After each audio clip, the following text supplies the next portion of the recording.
I've mentioned this before a couple of times, but it's a fairly simple kind of apparatus that you could build.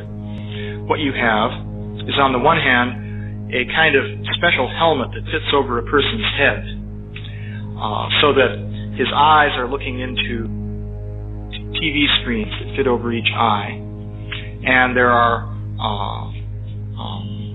headphones piping sound into his ears and so forth.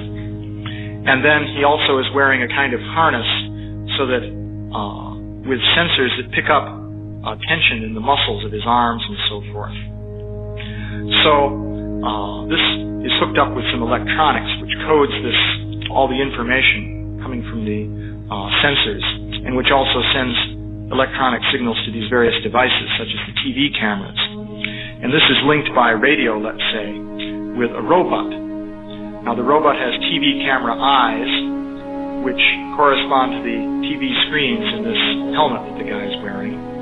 And it has microphones which hook up to the earphones or loudspeakers in the helmet. And also, it has servo mechanisms which move its arms and so forth in accordance with the signals obtained from this harness that the person is wearing.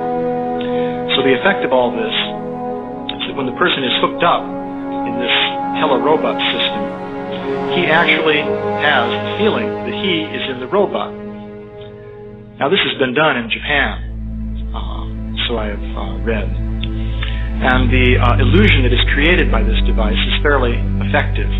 Even though it's what they have today, what they can build today is a fairly crude kind of device.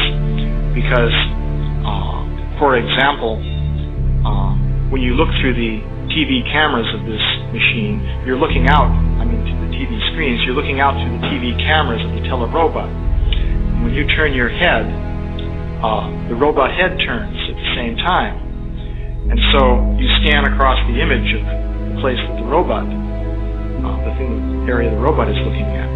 So you actually have the illusion that you're the robot, and that you're seeing from the perspective of the robot. Even though, for example, the human eyes obviously have the power to move in their sockets, whereas I don't think they have that for the cameras on this robot. So you can see that even a fairly crude device like that will create the illusion that, I'm this robot. So, in fact, one person reported having an out-of-body experience using this device.